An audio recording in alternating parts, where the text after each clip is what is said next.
Nos metemos en nuestra primera entrevista de esta mañana. El próximo 10 y 11 de noviembre habrá paro de los docentes de secundaria. Vamos a conversar sobre este tema y también el balance que se hace de este año, ya cuando queda muy poco para terminar las clases, en un año que ha sido marcado por la pandemia de COVID-19. Vamos a conversar de todo esto con José Olivera, secretario general de la Federación Nacional de Profesores de Educación Secundaria, FENAPES.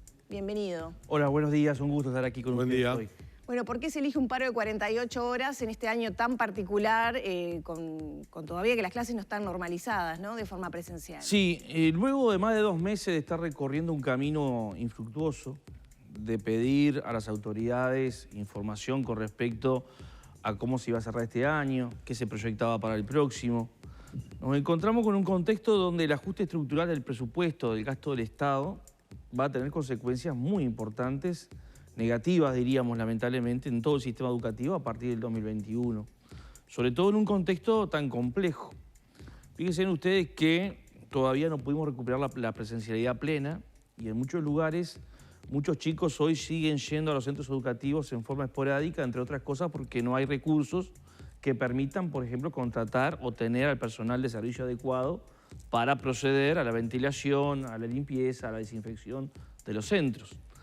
A esto se le agrega que el próximo año el recorte que está planteado arriba de la mesa y que no se es explícito con la sociedad, 200 grupos menos en ciclo básico, todavía no sabemos qué número va a ser de menos en el turno nocturno, recortes en cargos de algunas funciones muy importantes para el trabajo con el estudiantado y la familia, como los profesores orientadores pedagógicos, recortes en las coordinaciones docentes, algo que se había conquistado allá por el 2005-2006, que permitía el trabajo en equipo entre los docentes, tanto atendiendo lo que son las actividades del centro educativo, como las propias las disciplinas o las particularidades de cada grupo o nivel, a un 50%, por cada 20 horas teníamos 4 horas de coordinación, a partir del 2021 se pasan a 2.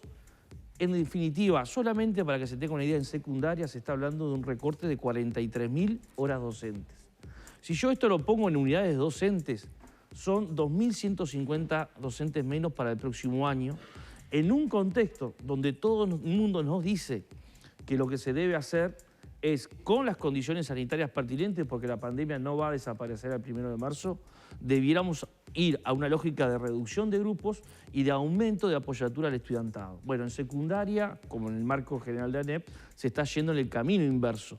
Y esto se está haciendo incluso de manera muy solapada, muy, yo diría, opaca en el manejo de la información. Nosotros estamos desde los primeros días de septiembre solicitando a las autoridades de secundaria, al propio CODICEN de la ANEP. Fíjense ustedes que el 6 de octubre tuvimos una reunión con el CODICEN de la ANEP en pleno y solicitábamos estas mismas informaciones, advertíamos de estas situaciones. Sin embargo, hasta el día de hoy no ha sucedido nada. Recién hoy, en horas de la tarde, se nos comunica que se nos estaría convocando un ámbito, se nos está convocando un ámbito de negociación en el marco de lo que establece la Ley de Negociación Colectiva para el sector. Y sin embargo, aquí la semana pasada la directora general de secundaria pretendió construir un relato que para nosotros no es muy feliz. Primero porque tienen que entender las autoridades de educación que ya no están en campaña electoral y que la Constitución se los prohíbe.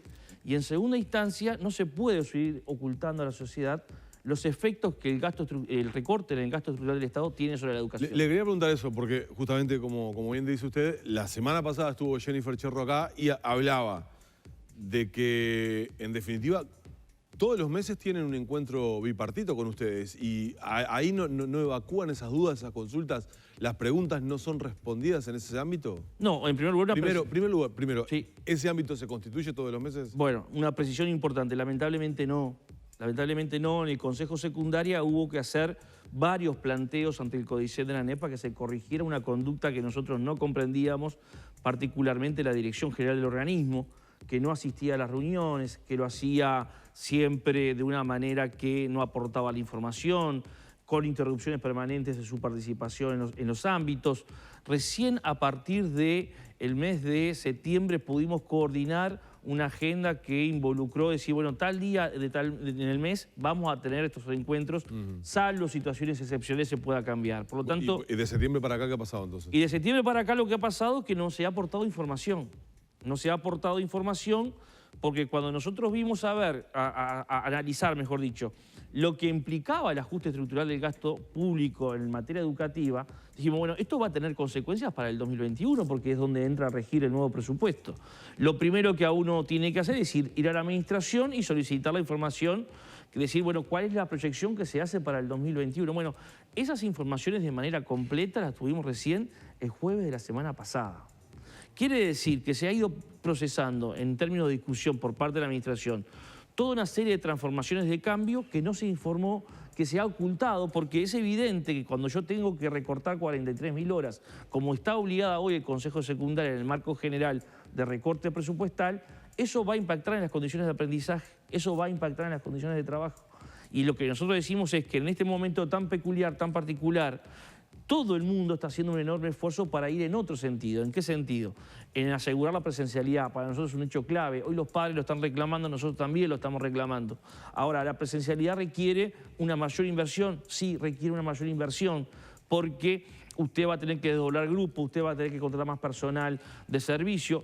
Debería pensar hasta en alquilar temporariamente algún espacio locativo que lo permita, porque eso es necesario. Sin embargo, en secundaria se va en la lógica contraria, ¿no? ¿Está trabajando en ese sentido, por ejemplo, de usar espacios alternativos a los centros educativos? No, yo diría todo lo contrario, lamentablemente.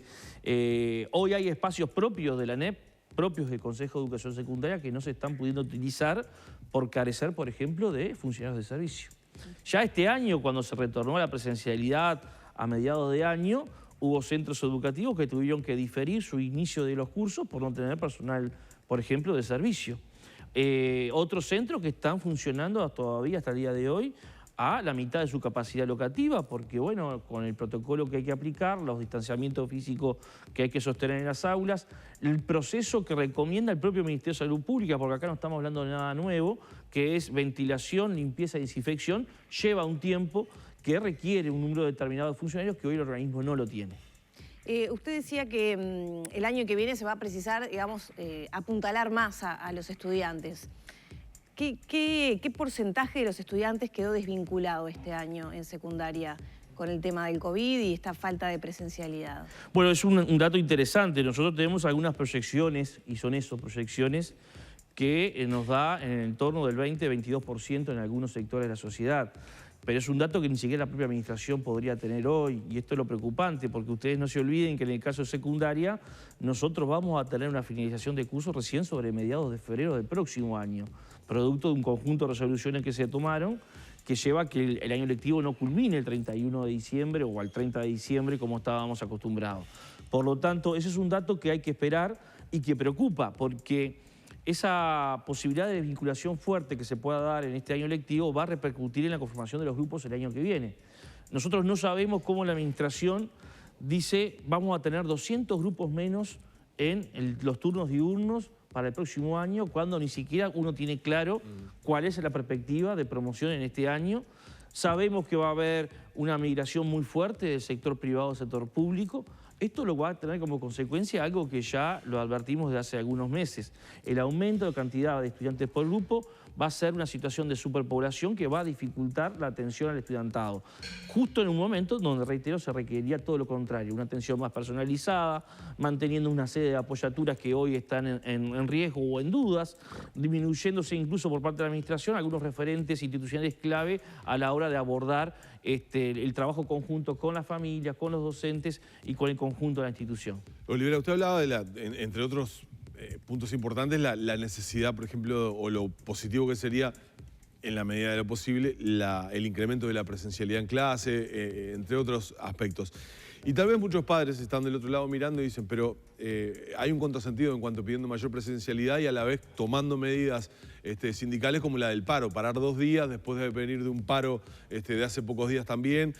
¿Qué le dice a esos padres que en definitiva no entienden por qué en un año tan embromado como ha sido donde los chicos han perdido tanto, el sindicato, digamos, lleva adelante una serie de paros en estas fechas, producto de la discusión presupuestal? Sí, lo primero que hay que decir a las familias es que aquí se está ocultando un proceso de deterioro de la educación pública, que está en riesgo las condiciones de aprendizaje de los estudiantes, que son nuestros hijos, nuestros hermanos, nuestros sobrinos. No nos hace gracia perder 2 días enteros de jornal laboral. Fíjense ustedes que nosotros el próximo año vamos a tener entre 15 y 20 días de pérdida salarial producto de la rebaja salarial que se nos va a imponer en todo el sistema ANEP. Y hoy no estamos parando por el salario, estamos parando por las condiciones de trabajo y de estudio. Porque lo que no se le está diciendo a las familias es que no se le puede asegurar una mayor presencialidad hoy, pero tampoco se la pueden asegurar mañana. Y yo diría lo contrario, lo que se está ocultando en definitiva es que esas condiciones para la presencialidad que nos permita la pandemia en última instancia van a ser peores que las que tenemos hoy. Porque, reitero, ¿dónde está el estudio? ¿En qué se basa la administración si no es un tema económico, financiero para reducir 200 grupos solamente en los turnos diurnos, entre ciclo básico y bachillerato? ¿Dónde se basa la administración para decir que va a haber menos matrícula el próximo año cuando todo indicaría que la matrícula va a aumentar, entre otros motivos, porque todavía no se tiene claridad cuál va a ser el nivel de repetición o de aquellos estudiantes que no pudieron continuar sus estudios en el marco de la pandemia? Entonces, lo que nosotros estamos diciendo es que acá hay muchas cosas en juego para el próximo año. No solamente si hay mayor presencialidad o no, sino son las condiciones propias para desarrollar. Por eso estamos parando. Fíjense que acá en la plataforma no figura, por ejemplo, el tema salarial. No figura. No figura porque, bueno, lamentablemente el gobierno, después de tantos años, ha decidido que los trabajadores del Estado en general, particularmente la educación, debemos perder salario. Bueno, pero hoy sí estamos preocupados en querer asegurar a las familias y a la sociedad uruguaya condiciones de aprendizaje para los estudiantes y también, obviamente, condiciones de trabajo. Cherro fue dura con ustedes en cuanto a cuando le preguntábamos por las instancias de negociación. Usted ha matizado esos encuentros bipartitos que tenía, pero fue dura en el sentido de que dijo que, palabra más, palabra menos, de que no hacían aportes inteligentes en esos encuentros. Hablando claro y pronto, que no se les caía una idea. Bueno, yo creo que todavía sigue en modo campaña la consejera. Y esto es un problema en la administración. También el propio presidente de la ANEP sigue en modo campaña electoral, incluso cuando la Constitución le tiene vedado hacerlo. Si uno mira el retweet del otro día que hace el presidente del Codicen de la ANEP de un planteo netamente político partidario, como fue el planteo que realizaba el senador Botana en torno al boleto estudiantil, es claro que ahí tenemos un problema. Es decir, echar la responsabilidad toda a la administración anterior, querer construir ese relato de que los trabajadores hacíamos lo que queríamos y la administración lo permitía. Bueno, eso no es así. Y sobre todo, reitero, tiene que salir del modo campaña. Sí, dijo claramente que las decisiones, o sea, que la autoridad son ellos y las decisiones las toma ella. Mirá, Danilo, se lo dijimos, lo vamos a decir acá porque se lo dijimos personalmente el otro día. La diferencia entre el ejercicio legítimo de la autoridad y el autoritarismo es el pleno respeto al orden jurídico. Y aquí hay un orden jurídico que está vigente, que tiene entre sus componentes la ley 18.508, que es la ley de negociación colectiva, que dice, entre otras cosas, que el Estado y sus instituciones a pedir a los trabajadores tienen que brindar la información. Bueno, la profesora Cherro no cumplió con esto. Y esto lo sabe el Codicen de la ANEP.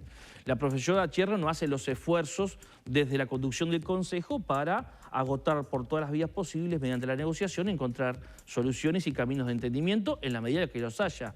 Porque la ley también es cierto que obliga a negociar, no obliga a acordar. Lo tercero, si ustedes se fijan, la profesora Cherro y el Consejo en general, porque esto no es un problema con la profesora Cherro, es un problema institucional en última instancia, asumió el 6 de mayo. Cuando asumió el Consejo el 6 de mayo, todo lo que eran respuestas concretas a la situación de pandemia ya estaban generadas. Y la generó la Coordinadora del Sindicato de la Educación del Uruguay, junto con el Codicen de la ANEP, en la medida de sus posibilidades y sus aportes. Si uno mira desde el 6 de mayo para acá, ¿qué es lo novedoso que ha surgido de parte secundaria para el manejo de la pandemia? Nada. En realidad no ha aportado nada nuevo. No hubo plataformas nuevas, el liceo casa. Se trabajó con lo que ya se venía, porque en definitiva el Departamento Integral del Estudiante no es una invención del Consejo de Educación Secundaria en este año. En definitiva, lo que se venía trabajando en el marco del Plan Ceibal de coordinación con secundaria no es un invento de esta administración. Entonces me parece que no contribuye y hay que ser muy cuidadoso. Mire, yo estoy siendo cuidadoso en este momento porque hoy a las 5 de la tarde tenemos un encuentro de negociación que uno aspira a encontrar una salida. Y no está bueno dinamitar los puentes, porque dinamitar los puentes a veces complica más. En este análisis, los profesores, ¿qué análisis se hace? ¿Estuvieron a la altura de dar respuestas a los jóvenes? Se exigió un esfuerzo extra de todos, ¿no? De las familias, de los jóvenes y también de los docentes, sin lugar a dudas, que tuvieron que, bueno, revincularse con quienes no estaban en tanto contacto, utilizar medios alternativos como WhatsApp, horas dispares. ¿Los docentes estuvieron a la altura? Sí, y yo creo que dieron mucho más de lo que uno esperaba incluso, porque, primera cuestión, nosotros tenemos que ser claro que hay que reivindicar la presencialidad como un hecho constitutivo del acto educativo. No hay acto educativo si no es a partir de la interacción presencial del estudiante, del docente, del conocimiento, la vinculación con otros estudiantes. Es decir, porque se ha discutido mucho y se viene discutiendo mucho el tema de la virtualidad. Nuestro sistema educativo está basado en la presencialidad, no estaba preparado para esto y es discutible el tema de la virtualidad en procesos formativos, particularmente de niñas, jóvenes y adolescentes. Tal vez en algún tramo uno pueda apostar a la virtualidad, ya, pero no en una formación básica o de grado, sino en otro momento. Lo segundo, los docentes se tuvieron que reinventar e inventar mucho en aspectos de mantener las condiciones para el vínculo pedagógico con el estudiantado. Y ahí tenemos diríamos, un repertorio amplísimo de acciones y actividades que han llevado a cabo los docentes para mantener ese vínculo pedagógico con muchísimas limitaciones, porque hay una limitación que es material y es concreta. Cuando se habla de la virtualidad como fenómeno que podría acortar brechas, por ejemplo, la primera pregunta que se hace, ¿todos tienen acceso a Internet? ¿Todos tienen acceso a los medios tecnológicos? No, eso sabemos que no es así. Entonces ahí estuvo el docente que reinventar. Los docentes tuvo que hasta abonar de su bolsillo cuestiones muy claves, el mantenimiento no solamente del pago de la conectividad de Internet, sino también de los teléfonos para poder vía WhatsApp u otros medios mantener ese contacto con el estudiantado. En promedio, el docente, una investigación que estamos terminando por estos días, junto con la Red Estrado y la Universidad de la República, o mejor dicho, la Facultad de Humanidades y algunos académicos que están vinculados a la misma, nos están diciendo que trabajaron entre 2 veces y media, 3 veces más en términos de tiempo de lo que trabajaba haciendo a un centro educativo. Por lo tanto, yo creo que sí, que estuvo a la altura y lamentablemente muchas veces no se lo reconoce. No se lo reconoce particularmente por parte de las autoridades. Bien. Olivera, le agradecemos mucho estos minutos en la mañana de Arriba Gente. Pareció oportuno que tener también la voz de ustedes después de que habían estado las autoridades de secundaria. Será motivo también de seguir conversando sobre estos temas. Gracias por acompañarnos. No, gracias a ustedes, como siempre. Muy bien.